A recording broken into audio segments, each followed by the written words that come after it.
যে আমার ইন্টারভিউ সম্বন্ধে ভাবনাটা কি। এই ইন্টারভিউ এত তাড়াতাড়ি পড়া থেকেই তোমাদের কাছে ক্লিয়ার হয়ে গেছে যে ইন্টারভিউ ক্লিয়ার হতে হতেই তার মেরিট লিস্টও তৈরি হয়ে যাবে, এবং আমার যেটা মনে হচ্ছে নির্বাচনের আগেই তোমাদের ট্রেনিং শুরু হয়ে যেতে পারে। তো ট্রেনিংয়ের প্রথমেই কোশ্চেন জিজ্ঞাসা করি, পিটিএস, কলকাতা পিটিএস আছে না? কোথায় আছে? প্রতিটি জায়গায় বিভিন্ন জায়গায় পিটিএস আছে। কলকাতা পিটিএস মানে কি, তুমি দ্বিতীয় হুগলি সেতু হয়ে যাবে, ডান দিকে চিড়িয়ানার পাশেই পিটিএস। কিন্তু আমি প্রথম যেটা কোশ্চেন জিজ্ঞাসা করতে চাইছি সেটা হচ্ছে তোমাকে ঢোকার সঙ্গে সঙ্গে কী জিজ্ঞাসা করবে। প্রথমে তুমি ঢোকার আগে তোমার ভেরিফিকেশানটা কমপ্লিট হবে। আফটার ভেরিফিকেশান তোমাকে বলবে বস। ইন্টারভিউ বোর্ডের পাশে একটা বেঞ্চি থাকবে, সেখানে তোমাকে বসাবে। বসানোর পরে এইবার একজন চলে গেল, তারপরে তোমাকে বললে যাও। মানে যে চলে গেল সে যখন ভিতরে বসে ইন্টারভিউ দিচ্ছে আর তোমার মধ্যে ডাক শুরু হয়ে গেল, মানে ও ভিতরে চলে গেছে, মানে কি বলতো, সেই মায়ের সামনে পাটা বলি তেমন। তো একটা পাটার বলি যাচ্ছে আর একটা ঘাস খাচ্ছে, কি সে তো বোঝে না, কিন্তু তোমাদের যন্ত্রণা আছে তোমরা বোঝো। কিন্তু আমি আগেই বলেছি, দেখো এই টেনশন অবস্থায় ইন্টারভিউ দিলে তোমার ইন্টারভিউ ভালো হবেই না। তো যেটা করলে আমার ভালো হবে না সেটা আমি রাখবো কেন? তাই প্রথমে টেনশন হটাবো। কীভাবে হটাবো? প্রথমে ভেবে নেবো যে আমি আমার সর্বাধিক প্রচেষ্টাটা চালিয়েছি, হোক আচ্ছা হ্যাঁ, যদি না হোক তবে আচ্ছা। क्योंकि আমার কাছে ক্লিয়ার হয়ে গেছে যে ইন্টারভিউতে চান্স পাওয়া যায়। আরে জিন্দগি में कुछ ना कुछ तो होगा ही ना, কিছু না কিছু তো করবই।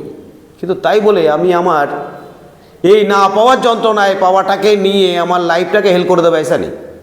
পরিষ্কার কথা তোমাদের বলে রাখছি, এই পাইলে হটা দাও, হতেও ভালো না হলেও ভালো। আমি আমার সর্বাধিক প্রচেষ্টা তো করেছি।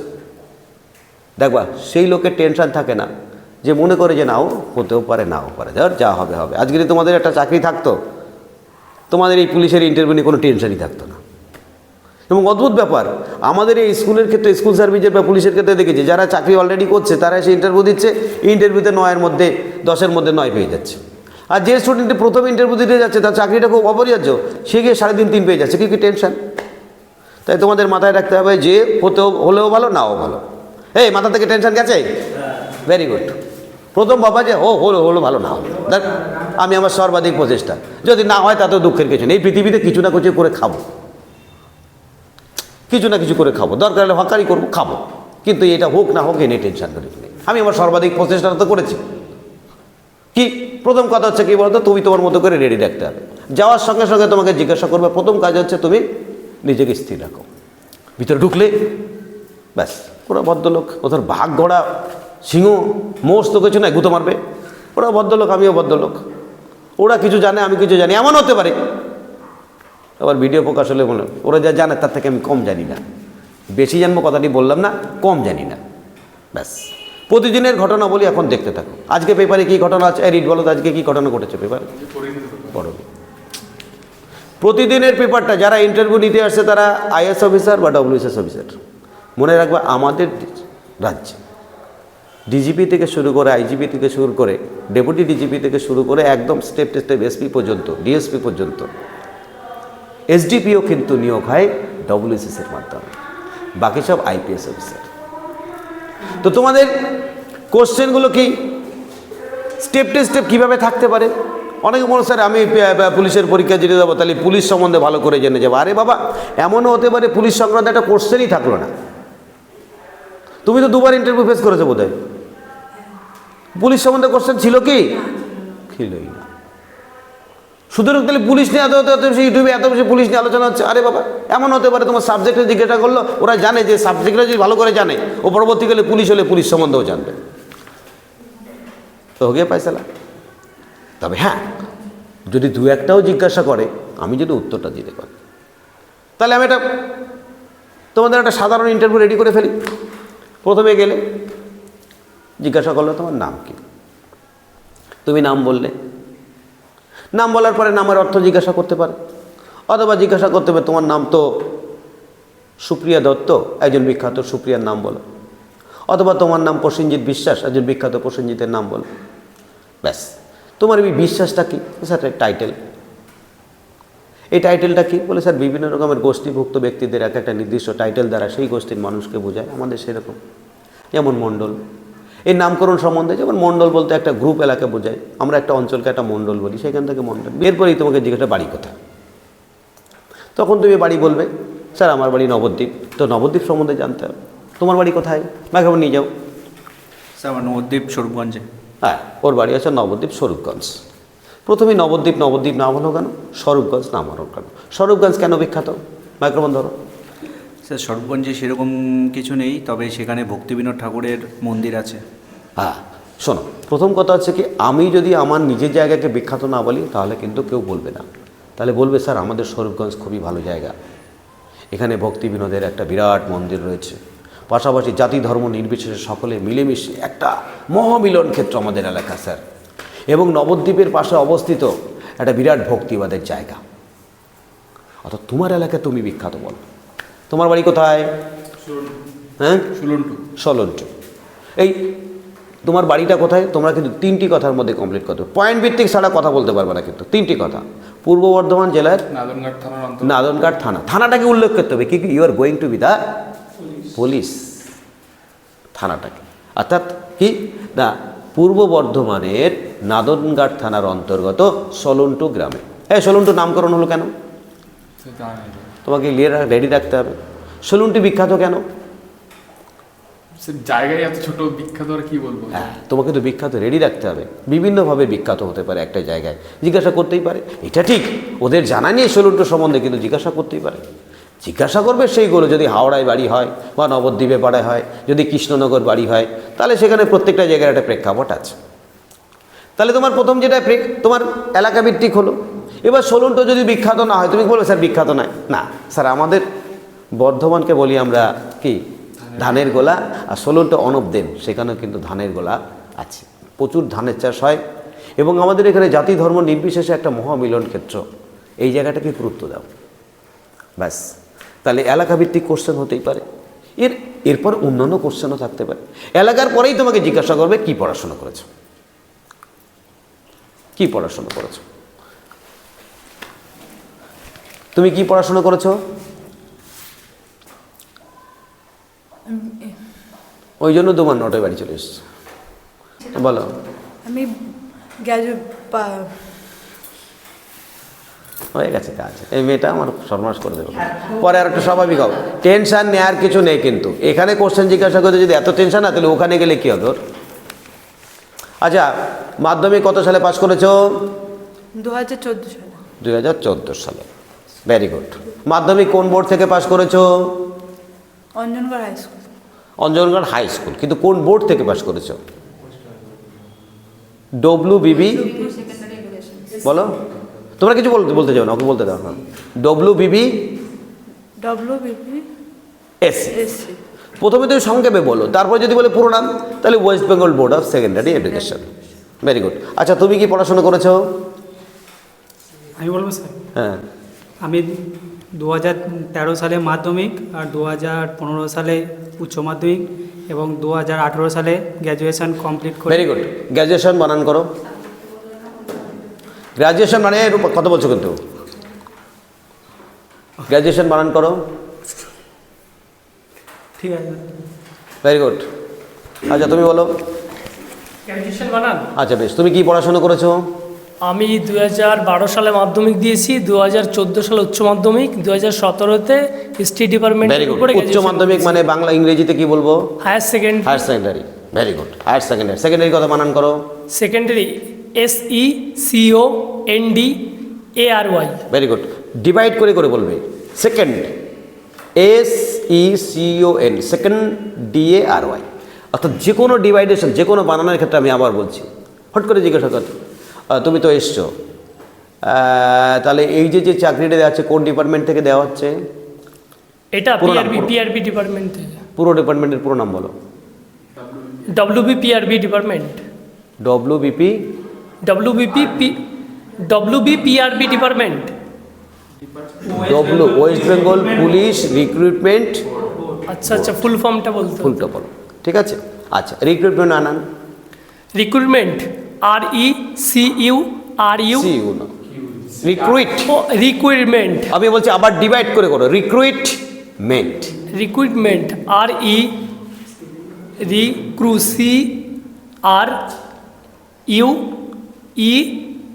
আইটি। আচ্ছা বেশ, শোনো, প্রথমে যতটা দিয়েছো ততটাই আমার কাছে খুব ভালো লেগেছে। আচ্ছা তুমি বলো, তুমি এখানে কেন এসেছো? এখানে না, ওখানে কথা। এখানে কেন এসেছো? স্যার এখানে টাকা ভর্তি করে দিচ্ছি তাই এসেছি। না, ওখানে কি জন্য এসেছে বলো? স্যার আমি একটা সরকারি চাকরির জন্য। ভেরি গুড, এইটা বলবে এবং জানি এটা 00 পাবে। এইটা উত্তরই নয়, কারণ তোমাকে চাকরি দেওয়ার জন্য ওরা বসে নেই, ওরা বসে আছে তোমার পার্সোনালিটি যাচাই করার জন্য। স্যার ওয়েস্ট বেঙ্গল পুলিশের এক্সামস ও ফিজিক্যাল টেস্ট পাস করেছি, আপনারা ইন্টারভিউর জন্য ডেকেছেন তাই এসেছি। হট করে কোশ্চেন হতে পারে এদের মাঝখানে, বলো। আচ্ছা তুমি এই পুলিশের চাকরি কেন করতে চাইছো, যে কোনো একজন কেন? স্যার আমি বলবো, বলো। স্যার পুলিশের চাকরিটা একটা শুধু চাকরি না, সেবা, যার দ্বারা জনগণকে সরাসরি সেবা করা যায়। তাছাড়া পুলিশের কাজ হচ্ছে সমাজের আইন শৃঙ্খলা বজায় রাখা। তাছাড়া এর দ্বারা আমি পরিবারকে আর্থিকভাবে সহায়তা করতে পারি। এইটা লাস্টে বলেছো, এটাই তো টু দি পয়েন্ট। অর্থাৎ দুটো জিনিস মনে রাখতে হবে। আর পুলিশের চাকরির জন্য কেন আসছি এটা একটা ফ্যাক্টর, কিন্তু তোমার স্বপ্নটা বলবে। স্যার ছোটোবেলা থেকে ডিফেন্স লাইনে যাওয়ার স্বপ্ন রয়েছে। আমি 8 বাহিনী থেকে শুরু করে আরক্ষা বাহিনী, ভেরিয়াস টাইপস অফ পোস্ট হতে পারে। আমি বেঙ্গল পুলিশ, কলকাতা পুলিশ সব পরীক্ষাই দিচ্ছি এবং ফিজিক্যাল জন্য আমি দৌড়াদৌড়িও করছি। তবে এইটা যদি পাই স্যার, আমার একদিকে স্বপ্ন, একদিকে আমার পেশা, একদিকে আমার কাজ, একদিকে আমার স্বপ্ন, দুটোই পরিপূর্ণ হয়ে যাবে। মাথায় রাখতে হবে, পয়েন্ট ভিত্তিক ছাড়া কথা বলা যাবে না কিন্তু, বুঝতে পারছো? প্রতিটি জিনিসের মধ্যে তোমাকে জিস্ট ক্লিয়ার করতে হবে যে আমি কি বলবো, what is the noted point. কেন তোমার নম্বরটা ডিফারেন্ট হবে? কেন আমার স্টুডেন্ট আজকে দেখা যাচ্ছে বেঙ্গল পুলিশের পরীক্ষায়, প্রত্যেকটা পরীক্ষায়, ইন্টারভিউর ক্ষেত্রে পুরো নম্বর প্রায় পেয়ে বাড়ি চলে আসছে? কারণ আমি প্রতিটি জায়গায় পয়েন্টটাকে আলাদা রাখি, পয়েন্ট ভিত্তিক কথা বলার মধ্যে চলে যাই। আচ্ছা তুমি বলো, পুলিশের কর্তব্য কী? পুলিশের স্যার অনেক কর্তব্য আছে, যেগুলো আমরা পুলিশের, যেমন সেফ ড্রাইভ, সেভ লাইফ, সামাজিক কাজকর্ম যেমন রক্তদান শিবির, বৃক্ষরোপণ করা, সাধারণ মানুষকে মানে ভেরি গুড। ও পরিষেবা যেটা দেওয়া। বলেছে খুব ভালো জিনিস, কিন্তু প্রথমে মূল কথাটা বলবে। পুলিশের কাজ হচ্ছে স্যার শান্তি শৃঙ্খলা রক্ষা করা, এটা হচ্ছে প্রথম পয়েন্ট। তার পাশাপাশি যে কথাগুলো সেটা বললো, দারুণ বললো, ভালোই স্যার এটা। হ্যাঁ, কিন্তু প্রথমটা তোমাকে বলতে হবে। প্রথমটা যেটা হচ্ছে পুলিশের কাজ কি, তুমি কোথায় প্রথম কাজে কি যাচ্ছে? শান্তি শৃঙ্খলা রক্ষা করা, সেই কাজে নিযুক্ত থাকা। এর পাশাপাশি বৃক্ষরোপণ থেকে শুরু করে safe drive, save life. Safe drive, save life কত সালে চালু হয়েছিল? 2017 স্যার ওটা, সেফ ড্রাইভ। 16তে ঘোষণা হলো, 17 থেকে সঠিকভাবে লাগলো। আমি আমার বলছি যে তাহলে স্যার ঘুমিয়ে আসে শিশুর পিতা সব শিশুর অন্তরে, অর্থাৎ লুকিয়ে আছে সব প্রশ্ন তোমার উত্তরের মধ্যে। স্যার তাহলে এই যে সেফ ড্রাইভ, সেভ লাইফ, এটা তাহলে যে নির্দিষ্ট যেভাবে যদি বলি, কোন সালটাকে আমরা বাঁচতে পারি? এখন দেখো, সেফ ড্রাইভ, সেভ লাইফটা মোটামুটি তোমাদের সমস্ত নোটসে আমি সব দিয়ে দিয়েছি। টোটালটা তোমাদের কাছে দিয়ে দেওয়া হবে, তোমাদের ভাবার কিছু নেই, এভরিথিং তোমাদের হাতে পৌঁছে যাবে। প্রত্যেকটি জিনিসই তোমাদের একদম দেখো। সেফ ড্রাইভ, সেভ লাইফ 2016 পথ দুর্ঘটনা মৃত্যু আটকাতে এই প্রকল্পের সূচনা করা হয়। 17তে সঠিকভাবে লাগু হয়, কিন্তু তুমি 16টাকেই পাখির চোখ করো, ঠিক আছে? এবং প্রত্যেকটা ধারা তোমাদের দেওয়া আছে, কিন্তু তোমাদের রেডি রাখতে হবে। আচ্ছা বেশ, তাহলে আমি এবার প্রশ্নভিত্তিক স্টেপ স্টেপ এগোতে থাকি তোমাদের। বলো। বলছিলাম ওই সেফ ড্রাইভ, সেভ লাইফ প্রশ্নটা, যদি এটাই আমার হয়তো ভাগ্যে পড়লো প্রশ্নটা, যে এইটা কত সালে চালু হয়েছিল, তখন যদি অ্যান্সারটা আমি এরকম বলি যে স্যার 2016 সালে সূচনা হয়েছিল, কিন্তু 2017 সালে সেফ ড্রাইভ, সেভ লাইফ চালু হয়েছিল। হ্যাঁ, এটা বলতে পারো। এই উত্তরটাকে এইটাই দেবে স্যার।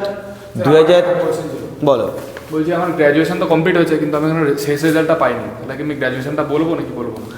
তোমার গ্র্যাজুয়েশনের পরীক্ষা কমপ্লিট, রেজাল্টও বেরিয়ে গেছে? না, শেষ রেজাল্টটা পাইনি এখন। তাহলে তুমি সেটা বলতে স্যার, যে বলবো স্যার আপনি দেখো, তোমরা বলবো স্যার মাধ্যমিক পাস করেছো 2013-তে, আমি এইচএস 2015-তে এবং গ্র্যাজুয়েশনের পরীক্ষা দিয়েছি, রেজাল্ট এখন বেরোয়। দেখো সত্য কথাটা বলবে।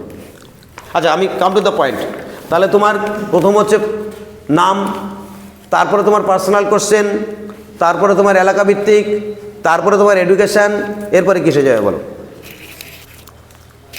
এরপরে কি হতে পারে?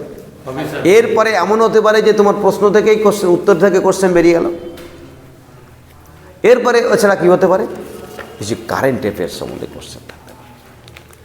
আজকে পেপার পড়েছো, বলছে পড়িনি, ও ভালো করেছে, বাড়ি যাও। পেপার না পড়ছো না, কারণ যে আইএস অফিসার WSS তারা তো পেপার পড়েই আসছে নাকি।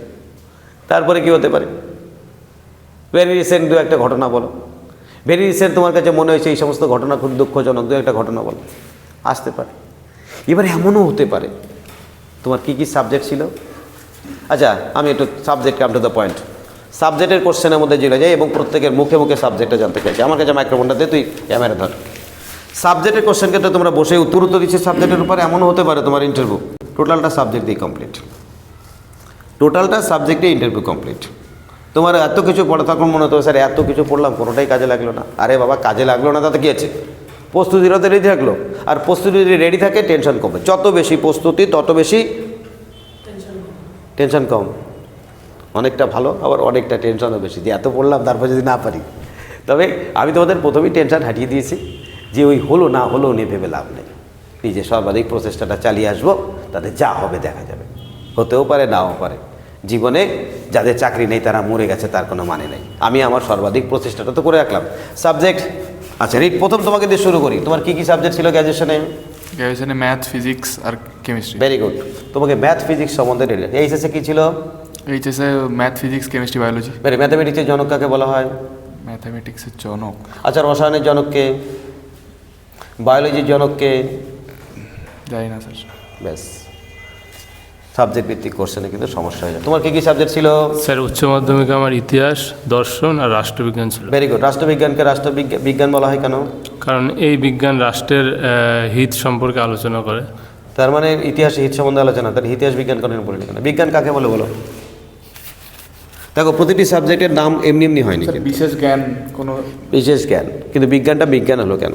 মনে রাখতে হবে যে সেইটাকেই আমরা বিজ্ঞান বলি যার মধ্যে পরীক্ষা, পর্যবেক্ষণ আর সিদ্ধান্ত আছে, এমনি এমনি বিজ্ঞান নয়। কিন্তু রাষ্ট্রবিজ্ঞানের মধ্যে আমরা পরীক্ষা মানে কীভাবে রাষ্ট্র পরিচালনা করে দেখেছি, পর্যবেক্ষণ মানে কোন পদ্ধতিতে চললে পরে সবচেয়ে ভালো রাষ্ট্র চলে, তারপরে সিদ্ধান্ত নিচে কোন পদ্ধতিতে চালানো হবে। বলে কেমন? বলে রাষ্ট্রে আমরা রাজতন্ত্র, সামন্ততন্ত্র, জমিদার প্রথা, স্বৈরাচারী সব দেখেছি, দেখলাম সবচাইতে বেস্ট আছে গণতন্ত্র। তাই রাষ্ট্রবিজ্ঞান বিজ্ঞানের মতনই কিন্তু ধাপ ধাপ সিস্টেমে এগোয়।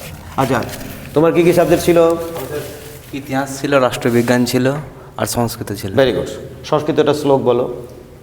এই মুহূর্তে স্যার বলতে পারবো না।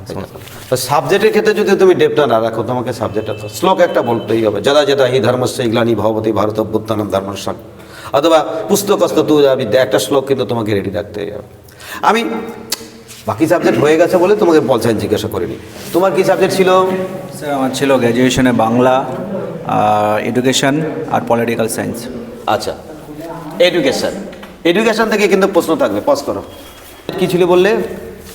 স্যার আমার ছিল education, Bangla, political science. Very good, ও বললো সাবজেক্ট হচ্ছে এডুকেশন, আমার কোশ্চেন হচ্ছে এডুকেশনের জনককে। তাহলে তোমাদের বলছে সাবজেক্ট ভিত্তিক, এই এই এই এই কোশ্চেনগুলোকে কিন্তু তুমি কঠিন কোশ্চেন বলতে পারো না। তুমি একটা সাবজেক্ট পড়ছো, সেই সাবজেক্টের জনকের নাম জানছো, এটা যদি তুমি কঠিন কোশ্চেন বলো তাহলে তো ভুল হবে। আচ্ছা এডুকেশন আমরা কেন পড়ি? স্যার এডুকেশন পড়ি যাতে সমাজের নানান শ্রেণীর মানুষের যাতে শিক্ষা বৃত্তি উন্নতি হয় এবং সমাজে। আচ্ছা শিক্ষা কাকে বলে বলো? শিক্ষা বলতে বুঝি যে আমরা কি বলবো, সরি স্যার বলতে পারছি না। তাহলে ভাবো তো, বেসিক কোশ্চেনে যদি সমস্যা হয় তাহলে আমি কিভাবে সাবজেক্টে থেকে বেরিয়ে আসবো বলো? তোমার কি সাবজেক্ট ছিল বলো? আমার ছিল স্যার হিস্ট্রি ডিপার্টমেন্টে অনার্স ছিল, আর তার পাশাপাশি বেঙ্গলি আর ফিলোলজি ছিল। আর বেঙ্গলি আর বেঙ্গলি আর ফিলোসফি। ফিলোসফি ছিল। আচ্ছা ভারতের একজন দুজন ফিলোসফারের নাম বলো। ভারতের দুজন ফিলোসফির নাম, ফিলোসফার দুজন দার্শনিকের নাম বলো। আচ্ছা ভাববাদী এবং ভাববাদী, সমাজবাদী, প্রকৃতিবাদী, বেসিক কোশ্চেনগুলো কিন্তু রেডি রাখতে হবে একদম। আমি এটা কোনোটাই কি কঠিন কোশ্চেন বলো? এগুলো স্যার ফিলোসফি কেন পড়ি? বছর আগে দিয়ে এখন আমি আবার বলছি, দেখো সাবজেক্ট ভিত্তিক কোশ্চেন জিজ্ঞাসা করে বাড়ি পাঠিয়ে দিতে পারে, কিন্তু সাবজেক্ট ভিত্তিক কী করলে তো কঠিন নয়, সব সহজ। তুমি যদি মনে করো একটা সাবজেক্ট তুমি পড়ছো, তোমার কী সাবজেক্ট ছিল? আমার পুষ্টিবিজ্ঞান, দর্শন আর ভূগোল। ভেরি গুড, ওকে জিজ্ঞাসা করবে প্রথম কোশ্চেনই, যেহেতু নতুন সাবজেক্ট পেয়েছে পুষ্টিবিজ্ঞান, নিউট্রিশন, আচ্ছা, নিউট্রিশন বললে খাদ্য, খাদ্যের কয়টি গুণ থাকে? 6টি গুণ। Very good. আচ্ছা, তুমি আজকে কী খেয়েছো? আমি আজকে বাঁধাকপি খেয়েছি। বাঁধাকপি খেয়েছো। বাঁধাকপির মধ্যে কোন অ্যাসিড থাকে? ভিটামিন সি, সাইটিক না ভিটামিন সি জানা নেই স্যার। অবশ্যই কপি যে কোনো শাকসবজির মধ্যে সাদা থাকবে ভিটামিন সি, তুমি বলতেই পারো। আচ্ছা, এরপরে তোমার কোশ্চেন থাকবে ফিলোসফি। আর ফিলোসফিটা কেন পড়ি? ফিলোসফির জনককে? অ্যারিস্টটল। Very good. ফিলোসফির জনক হচ্ছে অ্যারিস্টটল। অ্যারিস্টটল সম্বন্ধে দুটো একটা কোশ্চেন আমাদের জেনে রাখতে হবে, যে ফিলোসফি আমরা কেন পড়ি এ সম্বন্ধে জিজ্ঞাসা। সঠিক। আমি ফিলোসফি সম্বন্ধে কথা বলে দিই, যার বিজ্ঞান যেখানে থেমে যায় ফিলোসফি সেখানে ব্যাখ্যা করে। ফিলোসফস মানুষের আধ্যাত্ম চিন্তনা শুধু নয়, মানুষের চিন্তা ভাবনাকে নিয়ে আলোচনা করে। একজন শিক্ষককে যেমন ফিলোসফ হওয়া দরকার, একজন পুলিশকেও হওয়া দরকার। কেন? যারা একজন পুলিশ একজন ক্রিমিনাল বা বিভিন্ন সাধারণ মানুষকে দেখে তাকে দেখে সাইকোলজিক্যাল স্টাডি করার ক্ষেত্রে কিন্তু ফিলোসফিটা খুব কার্যকরী। ব্যাস। তো আমাকে মাথায় রাখতে হবে, তোমার কী সাবজেক্ট ছিল? ভূগোল। এখন কি সাবজেক্ট? মানে গ্র্যাজুয়েশনে ভূগোল। গ্র্যাজুয়েশন কত সালে? 22-এ। হ্যাঁ 22-এ। তো তুমি গ্র্যাজুয়েশন কমপ্লিট করে তুমি এই মাধ্যমিক লেভেলের পরীক্ষা দিতে গেলে কেন? স্যার আমি দিই এসআই আর অন্যান্য পরীক্ষাও দিই। ও, তার মানে তুমি এই পরীক্ষা না হলে এসআই যাবা, তাই তো? হ্যাঁ। তোমার স্যার আমি এসআইটা তো হয়নি এখনো, মানে মেনটা হয়নি, কেপির মেনটা হয়েছে শুধু। কেপি ওইগুলো হয় ওইগুলো চলে যাবো। তখন তুমি বলবে স্যার আমি সব পরীক্ষায় দিচ্ছি, আমি সব পরীক্ষায় দিচ্ছি, তবে যদি পুলিশে পেয়ে যায় আমার জীবনের পরম পাওয়া। দেখো, ওকে জিজ্ঞাসা করতে বাধ্য করো কেন পরম পাওয়া। তুমি আগে যদি পরম পাওয়া বলে দাও তাহলে ও জিজ্ঞাসা করবে কীভাবে? বলছে স্যার আমি সব রকম চাকরি পরীক্ষায় দিচ্ছি, যদি আমি পুলিশের চাকরিটা পেয়ে যাই আমার জীবনের পরম পাওয়া। ও কেন? কিন্তু ছোটোবেলার সাথে স্বপ্ন ছিল প্রশাসনে যুক্ত হব, সেটা আর্ট বাহিনী থেকে শুরু করে সেন্ট্রাল স্টেট যত রকমই যাওক না কেন সেগুলো কানেক্ট হবে। হ্যাঁ, তোমাকে যদি অন্য বড় চাকরি দেওয়া হয় তাহলে কি তুমি চলে যাবে? তুমি যদি এসআই পেয়ে যাও তাহলে পুলিশ ছেড়ে চলে যাবে? স্যার বেঙ্গল পুলিশে এসআই। বেঙ্গল পুলিশে এসআই যদি হয় তাহলে তুমি চলে যাবে? মানে পুলিশ ডিপার্টমেন্টের মধ্যে। না, পুলিশ ডিপার্টমেন্টে তাহলে তুমি কি পুলিশ থেকে এইটা রিটার্ন দিয়ে ওইটা চলে যাবে তুমি? হ্যাঁ স্যার। তাহলে তোমাকে দিয়ে কী লাভ? দেখো, তোমার কিন্তু ইন্টারভিউতে স্পোকেনের ক্ষমতাটা বলে স্যার পাওয়া খুব টাফ, অনেক সাধনার পরে এইটা পেয়েছি, মিলে যাবে জবাব। সুতরাং পাওয়া খুব পাই যদি তো সৌভাগ্য, অবশ্যই সেক্ষেত্রে স্যার যাবো, কারণ সৎপথে যদি আমি আরও কিছু সৎপথে যদি আরও কিছু বেতন আমার বেশি হয় কেন আমি সেটা প্রচেষ্টা করবো না? এটা তো সত্য কথা নাকি? তো সত্য কথা তোমাকে বলতেই হবে, কারণ তোমাকে যদি বেতন না দেয় তুমি পুলিশ হবে? হবে না। না, সরাসরি হবে না বলতে নেই। স্যার আমি চাই এই চাকরির মধ্য দিয়ে আমার স্বপ্ন এবং পেশা দুটোকে একাকার করতে। সুতরাং আমি যেহেতু এই কাজের মধ্যে ব্রতী হয়েছি, অবশ্যই আমি আমার সাম্মানিক বা পারিশ্রমিক এবং আমার স্বপ্ন দুটোই সফল করতে পারবো। মনে রাখবা, অনেক প্রশ্ন আছে নেগেটিভ পজিটিভ সরাসরি না বললেও কিন্তু বলা যায়। তাই বলছে ওই জন্য spoken power it is Y মানুষের। তাই আমি বলি শব্দ সে ব্রহ্ম, এই শব্দ তোমাকে ব্রহ্মলোকে পৌঁছে দিতে পারে, আবার এই শব্দ তোমাকে কিন্তু নরকলোকে পৌঁছে দিতে পারে। আর শব্দ বলো, শব্দ ভেবে নিয়ে বলো, আর আগের থেকে ভেবে রেখো। ওই যে বলবো ওখানে ভেবে গিয়ে বলবো ऐसे नहीं हो सकते, আগে সব রেডি করতে হবে। তাই আমার ইউটিউব চ্যানেলে প্রথমেই বলেছি ইন্টারভিউ প্রতিদিন কটা হবে? কেউ দেখেছো আমার চ্যানেলটা? প্রতিদিন ইন্টারভিউ হবে, মিনিমাম 12টা ইন্টারভিউ হবে। সকালবেলাতে 4টে, দুপুরবেলা 4টে, রাতের বেলা 4টে। প্রতিটি মুহূর্তে টু দি পয়েন্টে কথা বলে রেডি রাখতে হবে ইন্টারভিউ। আচ্ছা বেশ, সাবজেক্টের পরে এবার কি হবে? এইবার আমি বেসিক কিছু কোশ্চেন তোমাদের জন্য লিখে ফেলেছি, সেই কোশ্চেনগুলো জিজ্ঞাসা করি, কে কি দেখে উত্তর দেয়, তারপরে আমি তার ব্যাখ্যা দেব। প্রথম কোশ্চেন হয়ে গেছে যে পুলিশের চাকরি করতে চাই কেন? সবাই বলে ফেলেছো? এভরিবডি ওকে? ব্যাস, পুলিশের চাকরির সঙ্গে অন্য চাকরির পার্থক্য কোথায়? কে বলবে? বলো। স্যার পুলিশের চাকরি আর অন্য চাকরির মধ্যে পার্থক্য হলো পুলিশের চাকরির যে মেন যে কাজটা ডিসিপ্লিন এবং যে আইনের রক্ষক, মানে সমস্ত যেখানে অশান্তি হয় সেখানে পুলিশ আগে যায়, কিন্তু অন্য চাকরি যারা করে তারা কিন্তু ওই ঝামেলা এড়িয়ে চলতে ভালোবাসে আর কি। পুলিশ সেই ঝামেলাকে সাহায্য করে, মানে ঝামেলাটাকে মিটিয়ে পরিবেশ সুস্থ বা স্বাভাবিক করার চেষ্টা করে। ও কিছু বক্তব্য বলবো, আর কেউ কিছু বলবে? স্যার অন্য চাকরির সাথে পুলিশের যে একটা পার্থক্য সেটা হচ্ছে যে আইন শৃঙ্খলা রক্ষা করার পাশাপাশি জনগণের সেবাও করা যায়, যেটা অন্য চাকরিতে সেটা হয়ে ওঠে না। আর কেউ কিছু বলবে? আচ্ছা দেখো, আমি তো রেডি করে দিই প্রতি কোশ্চেনটার উত্তর। স্যার প্রত্যেকটি চাকরি খুব গুরুত্বপূর্ণ, প্রত্যেকটি। কারণ আমি ডিফারেন্সটা করবো, তার আগে আমি সবাইকে গুরুত্বপূর্ণ বলবো না। হ্যার ইজ দ্য মডেস্টি। স্যার প্রত্যেকটি কাজই খুব গুরুত্বপূর্ণ এবং অত্যন্ত গুরুত্বপূর্ণ কাজ। তবে পুলিশের চাকরির ক্ষেত্রে স্যার অত্যন্ত সেবামূলক অ্যাটিটিউড নিয়ে কাজ করতে হবে। সবাই যখন আনন্দ করবে পুজোর সময়, পুলিশ তখন ডিউটি করবে। সবাই যখন নিশ্চিন্তে ঘুমাচ্ছে, পুলিশ তখন তার কর্তব্য পালন করবে তাদের ঘুমটাকে নিশ্চিত করার জন্য। তাই পুলিশের চাকরি সবচাইতে বেশি আমার কাছে মনে হয়েছে সেবামূলক এবং দায়িত্বমূলক। তাহলে তুমি কয়েকটা জায়গায় আইডেন্টিফাই করো, কারণ তোমার সাথে বসে আছে সেও পুলিশ অফিসার, সেও দেখা যাচ্ছে রাতের অন্ধকারে সবাই ঘুমাচ্ছে, আসছে দুর্গাপুজোর সময় বসে বসে ডিউটি পালন করছে। ওরা ডিউটি পালন করে বলে বাকি লোক শান্তিতে ঘুমায়। ব্যাস। আমার দ্বিতীয় কোশ্চেন হচ্ছে, বিভিন্ন জায়গায় সমালোচনায় পুলিশ ঘুষ খায়, এটা কি ঠিক? বলো। না স্যার, আমি মানি না যে পুলিশ ঘুষ খায়। তবে যদি কোনো ক্ষেত্রে এরকম ঘটনা ধরা পড়ে, তবে তার বিরুদ্ধে কঠোর ব্যবস্থা নেওয়া উচিত। একদম টু দি পয়েন্ট উত্তর। তুমি কি বলছো বলো? বলো। না স্যার, আমার মনে হয় না নেয়। তো যদি মানে ওরকম কিছু দেখি তাহলে কঠোর ব্যবস্থা ব্যবস্থা নেওয়া উচিত। তুমি নেবে না কে নেবে? আচ্ছা, পুলিশ কি বিচার করে? পুলিশ না বিচার করে না তুমি কি স্যার। আমি এটা বলি স্যার, বলো।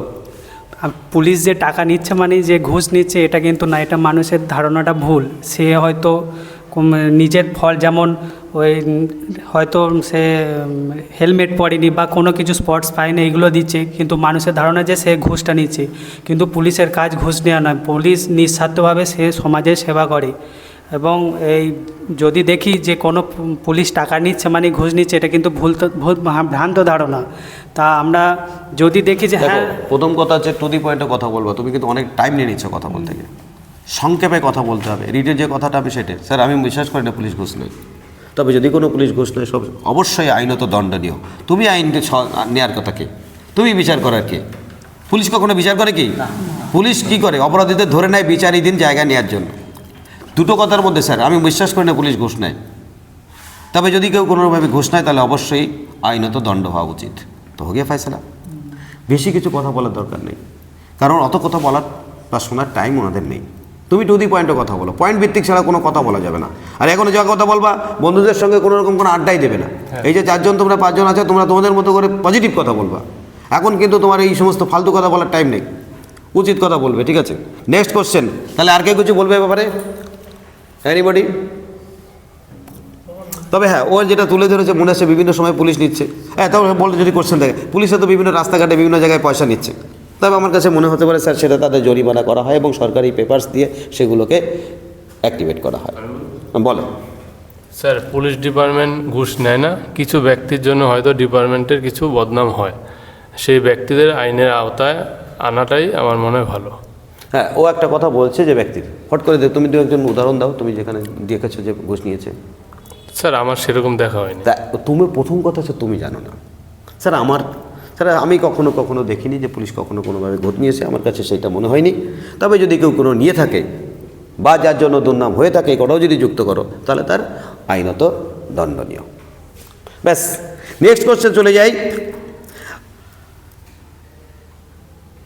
চাকরি জীবনে যদি আপনাকে ঘুষ দেয়, আপনি কি কোনো ঘুষ নেবেন? না স্যার, আমার আমি যেটা বেতন পাবো সেটাতেই আমি সন্তুষ্ট, আমার কোনো দরকার নেই। তাহলে যদি ঘুষ না নেন, তাহলে আপনাকে সাসপেক্ট করে যদি আপনাকে যদি সঙ্গে সঙ্গে সন্দেহ করে যদি আপনার বিরুদ্ধে অ্যাকশন নেয়, আপনি কী করবেন? এটা কি সম্ভব হবে স্যার? আমার উপদক্ষ কি এটা আমার উপর করবে? আমি যে ঘুষ নেব না, আমার ডিপার্টমেন্ট কর্তৃপক্ষ ঘুষ নিতে চাইছে, আপনি চাইছেন না, তাহলে মানে সঙ্গে সঙ্গে আপনাকে অবিশ্বাস করে তো আপনাকে তো সঙ্গে সঙ্গে সাসপেক্ট করে দেবে। সাসপেক্ট মানে বুঝতে পারছেন? সাসপেন্ড নয় কিন্তু সাসপেক্ট। স্যার এই ডিপার্টমেন্টের মধ্যে এখনও তো আমি যাইনি, তাই ভেতরের মানে এই কথা প্রথম কথা বলবে স্যার, আমার বিশ্বাস আমাদের কোনো স্যারেরাই এইভাবে ব্রত হবে না, বিশ্বাস রাখতে হবে। ব্যাপারটা হচ্ছে কি, এমনভাবে ট্যাকেল দিয়ে দেওয়া জিনিসটা, আমার বিশ্বাস স্যার কোনো স্যাররাই এভাবে কানেক্টেড থাকবেন না। আশা করি আমরা সকলেই সততার সঙ্গে সেবামূলক অ্যাটিটিউড নিয়ে কাজ করব। ব্যাস, হো গিয়ে ফয়সালা। নেক্সট কোশ্চেন, পরবর্তী কোশ্চেন। তোমার বাড়ি কোথায় বললে? কোন ডিস্ট্রিক্টে? নদিয়া। তাহলে তোমার নদিয়ায় পোস্টিং হলে ভালো হয়। কোথায় তুমি কোন জেলায় পোস্টিং নিতে চাইছো? স্যার আমি পশ্চিমবঙ্গের যে কোনো জেলায় পোস্টিং দিলে আমি সেখানে যাব। Very good. তুমি কোন জেলায় পোস্টিং নিতে চাইছো? স্যার আমাকে ট্রেনিংয়ের পর যেখানে পোস্টিং দেওয়া হবে আমি সেটাই। আচ্ছা, বেশ। তোমরা? স্যার যেহেতু আমি ওয়েস্ট বেঙ্গল পুলিশের ইন্টারভিউ দিতে এসেছি, তা আমি যদি চাকরিতে যদি সিলেক্ট হই তাহলে আমাকে ওয়েস্ট বেঙ্গলের যে কোনো জায়গায় আমাকে পোস্টিং দিলে আমি নেব, কারণ এটাই মানে এই যে আবার তুমি বেশি বলে ফেলছো, কিন্তু আমি আবার বলছি বেশি বলাটা তোমার এই ওয়েস্ট বেঙ্গলের নির্বাচনে ওরা জানে। তুমি এই পরীক্ষা দিয়েছো, তুমি জানো, তুমি সিলেক্ট হবে, তুমি জানো, তাহলে তুমি বেশি বলতে যাবে কেন? আমি আবার বলছি, ইন্টারভিউতে সঠিক বলা একটা ফ্যাক্টর, বেশি বলা আরও বড় ফ্যাক্টর। তোমার পরিষ্কার কথা স্যার, আমাকে যে কোনো জায়গায় নির্বাচিত করুক, যে কোনো জায়গায় পোস্টিং দেখ, আমার কোনো আপত্তি নেই, আমি সব জায়গায় হ্যাঁ। যদি এবার যদি বলে যদি কাউন্সিলের মাধ্যমে হয় তাহলে কি করবে? স্যার কাউন্সিলিংয়ের মাধ্যমে যদি হয় তাহলে নিশ্চয়ই চাইবো বাড়ির কাছে থাকতে, চাইবো না বাড়ির কাছে থাকতে? তাহলে আচ্ছা, নেক্সট কোশ্চেন তোমাকে বলি, বলো পশ্চিমবঙ্গে কতগুলি জেলা আছে? 23টি। আর কতগুলি পুলিশ জেলা আছে? 22টি। পশ্চিমবঙ্গ পুলিশ জেলা আছে 22টি। কে বলবে? কতটি? 28টি। 28টি। এর মধ্যে আরেকটি কি আছে? সাইবার। এছাড়াও কিন্তু রেল পুলিশের ব্যাখ্যা অনুযায়ী আমাদের যেটা দাঁড়াচ্ছে সেটা 29টি হয়ে যাচ্ছে। আচ্ছা বলো তো দেখি, পুলিশ জেলা এমন একটা ডিস্ট্রিক্ট বলো যেখানে অনেকগুলি পুলিশ জেলা আছে। একটা জেলার নাম বলবো? উত্তর চব্বিশ পরগনা। Very good. সেখানে কে কে আছে? আচ্ছা বেশ, নেক্সট কোশ্চেন আমরা চলে যাই। আমাদের পশ্চিমবঙ্গে কতগুলি পুলিশ কমিশনারেট আছে? 6টি। 6টি। আচ্ছা বলো তো দেখি, বর্তমান কলকাতা সিপির নাম কে আছে? কলকাতা সিপির নাম? এই মুহূর্তে মনে পড়ছে না। আচ্ছা বলো কলকাতা সিপির নাম কে বলবে? অর্থাৎ প্রতিটি জেলায়, অর্থাৎ তুমি যে পুলিশ হতে যাচ্ছ তোমার হেডকোয়ার্টার কোথায় হবে? হেডকোয়ার্টার ভবানী ভবন। ভবানী ভবন। আচ্ছা ভবানী ভবনের নাম ভবানী ভবন হলো কেন? কারণ স্বাধীনতা সংগ্রামী ভবানী চট্টোপাধ্যায় নাম অনুসারে ভবানী প্রসাদ চট্টোপাধ্যায় ভট্টাচার্য। নেক্সট, পরবর্তী কোশ্চেন আমরা চলে যাই। পশ্চিমবঙ্গে পুলিশি ব্যবস্থা কত সালে চালু হলো? আমি আর এগুলো জিজ্ঞাসা করছি না। আচ্ছা তুমি কোথায় বাস করো এও আমি জিজ্ঞাসা করতে চাইছি না। বলো তোমরা এবার যে পারবে সেই উত্তর দেবে। প্রথম মহিলা থানা কোনটা হলো? জানো না? আচ্ছা বর্তমান আমাদের ডিজিপির নাম কি আছে? হ্যাঁ হ্যাঁ, অবশ্যই দেখো এই ধরনের পোস্ট জিজ্ঞাসা করার আগে অবশ্যই কিন্তু কি মাননীয় অথবা শ্রীযুক্ত লিখতে পারো। বর্তমানে আমাদের পুলিশ মন্ত্রী কে আছেন? শ্রীমতী মমতা বন্দ্যোপাধ্যায়। মাননীয় কথা কেন যুক্ত করবে? মাননীয় অথবা রেসপেক্টেবল অথবা শ্রীমতী অথবা শ্রীমান জাতীয় করতো, কিন্তু মাননীয় বা রেসপেক্টেবল কথাটি যুক্ত করো, ঠিক আছে? আচ্ছা তাহলে পুলিশ মন্ত্রী উনি না স্বরাষ্ট্র দপ্তরে উনি? কারণ আমরা জানি স্বরাষ্ট্র দপ্তর যিনি সামলান তিনি পুলিশ দপ্তর সামলান। বেশ, তাহলে তোমাদের এবার আমি চলে যাই, লালবাজার কি? স্যার লালবাজার থেকে আমাদের ওয়েস্ট বেঙ্গলের সমস্ত পুলিশ থানাকে কন্ট্রোল করা হয়। ভুলটা কিভাবে ভুল করে গেল মাথায় রাখতে হবে যে তোমাকে কিন্তু তুমি যেটা জানো না সেটা বলো না। তুমি যদি জানো না এবার তোমার রাজনীতি করতে হবে। লালবাজার স্যার এটা পুলিশ হেডকোয়ার্টার, কি এবার কলকাতা পুলিশ না বেঙ্গল পুলিশ তা তোমার টেনশন থাকলো না, কিন্তু তুমি ও থাকলো চালাক আছে তো ছেলেটা, ও জানে না কিন্তু উত্তরটা বলে দিল যে লালবাজার পুলিশ হেডকোয়ার্টার।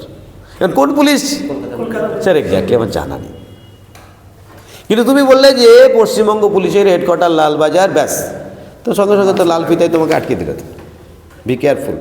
উত্তর যেটা জানা নাই সেটা জানি না, সেটা মনে পড়ছে। এমনও হতে পারে বেরিয়ে যেতে পারে। তোমাকে বললো যে তুমি এক্সপ্রেস ইউর সেলফ, তুমি মানে জানে না এক্সপ্রেস ইউর সেলফ, তাহলে কী করবো বলো? যখনই ইউর সেলফ কথাটি এসছে, এক্সপ্রেস মানে জানো না, তখন বলছে স্যার আমি একজন আত্মবিশ্বাসী মানুষ, আর কিছু বুঝতে পারলাম না, আমি আমার স্বপ্নের দিকে এগিয়ে যাচ্ছি। মনে রাখবে, বলো বলো।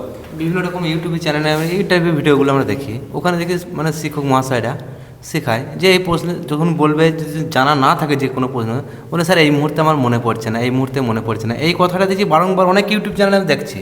আরে দেখো ওরা নিজেরাই চাকরি পায়নি তার ইউটিউব চ্যানেলে, তুমি ভাবছো দেখিয়েছো বাচ্চারা দিচ্ছে এরা দুটো একটা পড়াচ্ছে, আমি বলছি এরা নিজেরাও কথা ঠিকঠাক করে বলতে পারছে না। যাক, সে যাই হোক না, কোনো কিছু করে তোমার কথা দেখ ভ্যারি করবে। তোমাকে কিছু কিছু কোশ্চেন আছে, যেমন ধরো তোমাকে যদি বলে যে সমাজের অপরাধ দমন কিভাবে করবে, এই মতো মনে পড়ছে না, হবে স্যার ঠিক গুছিয়ে বলতে পারবো না, এর উত্তর এইটা। যদি তোমাকে বলে যে পানিপথের প্রথম যুদ্ধ কত সালে হয়েছিল, তখন তুমি বলবে এই মুহূর্তে মনে পড়ছে না। সিচুয়েশনাল কোশ্চেন দিলে তখন মানে এক একটা জিনিসের এক একটা উত্তর আছে, এটাই তো স্পোকেন পাওয়ার, আর এর জন্যই তো তোমাকে ডেকে পাঠানো। আর এইটা একদিনে হয় না, প্র্যাকটিস করতে করতে হয়। এই যে তোমাদের মোটামুটি ইন্টারভিউ 29 তারিখের আগে আমি আরও 4-5টা ইন্টারভিউ কমপ্লিট করবো। যারা 7 তারিখ 8 তারিখ 6 তারিখ পেয়েছো তাদের সৌভাগ্য, যে অন্তপক্ষে 4-5টা ইন্টারভিউ কমপ্লিট করো, সুযোগ পাচ্ছ। আমি এই ইন্টারভিউটা কমপ্লিট করেই তারপর তোমাকে পাঠাবো। মনে রাখবে যে কোশ্চেন কিন্তু জানি না, এটা বিভিন্নভাবে ভ্যারি করে। যদি তোমাকে জিজ্ঞাসা করে যে না এসপি পুরো নাম কি, তখন তুই বলছে এই মুহূর্তে মনে পড়ছে না। কিন্তু বলে এসপির কাজ কি, এই মুহূর্তে মনে পড়ছে না, হয় স্যার এসপির কাজ এক্স্যাক্টলি, তবে এসপি স্যার পুলিশ প্রধান, অন্যান্য পুলিশকে সহযোগিতা করে, স্যার এক্স্যাক্টলি টু দি পয়েন্টে মনে নেই, জানা নেই। সুতরাং কোনটা জানা নেই, কোনোটা এই মুহূর্তে পরিবর্তন করবে, কোনটা গুছিয়ে বলতে পারবো না, কোনটা সঠিক জানা নেই, সেইগুলো কিন্তু মাথায় রাখতে হবে।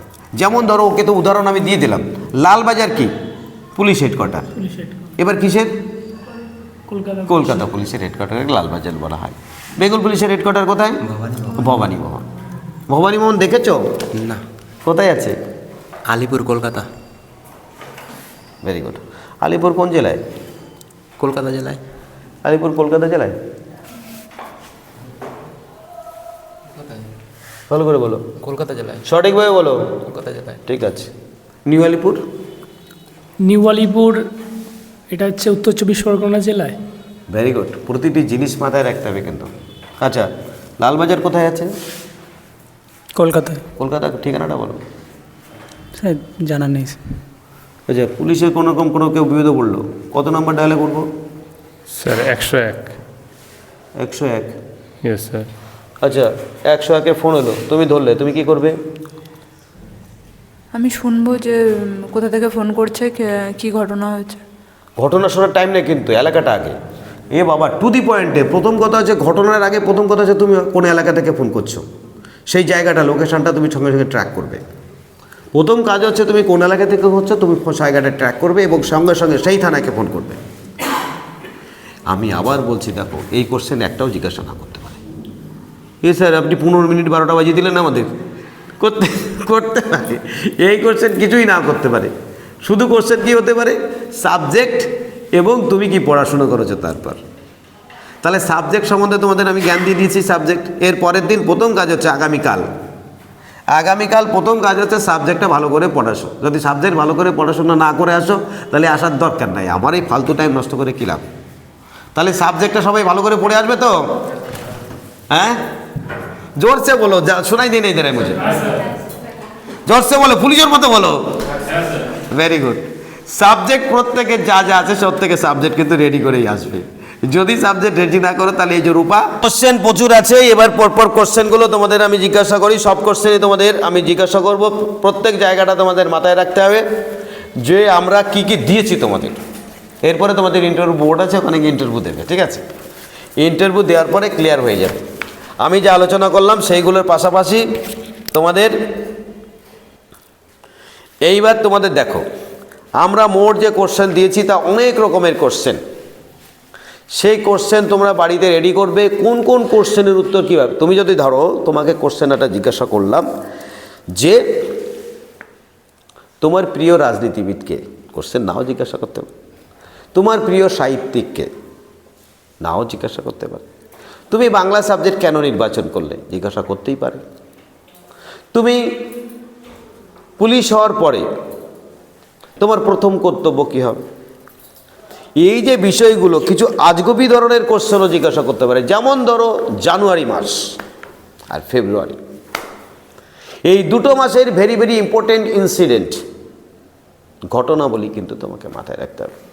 তোমার 29 তারিখ কেন বিখ্যাত, 30 তারিখ, তারপরে তারিখ কার পড়েছে, তারপরে কত তারিখ, 6 তারিখ কার পড়েছে, ভেরি গুড। 7 তারিখ, 8 তারিখ, 9 তারিখ, 10 তারিখ, ভেরি গুড। অর্থাৎ প্রত্যেকটা তারিখ কিন্তু মাথায় রাখতে হবে।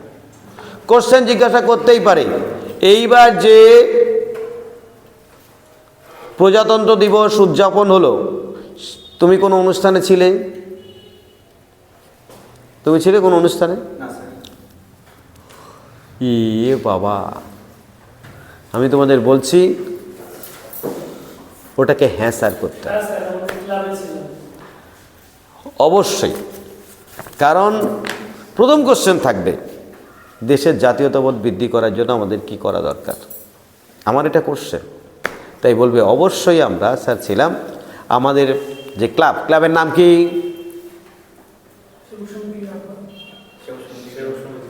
তোমার বাড়িতে ক্লাব আছে তো? যে কোনো মিথ্যা কথা বলতে গেলে সেই মিথ্যা কথার এগেনস্টে একটা ঘটনা রেডি। তোমরা দৃশ্যম সিনেমা দেখেছো? দৃশ্যম দেখেছো তো? 1 তারিখের ঘটনা 2 তারিখে চালিয়েছে, 2 তারিখের ঘটনা 1 তারিখে চালিয়েছে, কিন্তু 2 তারিখের সব ঘটনাগুলো কিন্তু ও বাস্তবে করেছে। সব ঘটনাও করেছে, শুধু 2 তারিখটাকে 1 তারিখে ট্রান্সফার করেছে। তো সমস্ত ঘটনা তোমাদের করতে হবে, শুধু সময়টা চেঞ্জ হলেই হবে।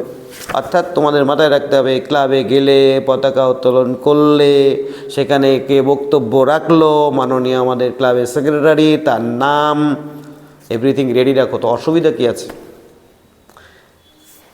কততম এবার? ৭৭তম। কত সালে প্রথম পালন করা হয়েছিল? 1950। প্রথম অতিথি কে ছিলেন? রাজা সুকর্ণ। এবার অতিথি কে ছিলেন? ভেরি গুড, এটা রেডি রাখো। তোমার 29 তারিখ কেন বিখ্যাত? 30 তারিখ কেন বিখ্যাত? জানুয়ারি দুটো বিখ্যাত নাম বলো। এবার 23শে জানুয়ারি পালন করেছো? মানে হ্যাঁ স্যার করেছি। কততম? 130তম। এই যে, কারণ উনি জন্মেছিলেন কত? 97। তো 97 থেকে যদি হয় তাহলে সেক্ষেত্রে 129 বছর হয়ে গেছে, কিন্তু তম হতে গেলে একটু বেশি হয়। ব্যাস। এইবার নেতাজির জন্মদিনকে আমরা কী হিসেবে পালন করি? পরাক্রম দিবস পালন করি। ব্যাস। তাহলে এই প্রতিটি জিনিস কিন্তু তোমাদের মাথায় রাখতে হবে, কোনো জায়গায় কোনো খামতি রাখা যাবে না।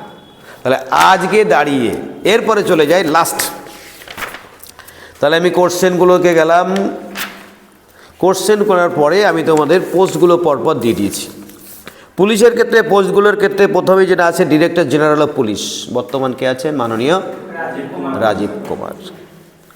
এবং কলকাতা পুলিশের মাধ্যমে আছে যিনি সিপি, মাননীয়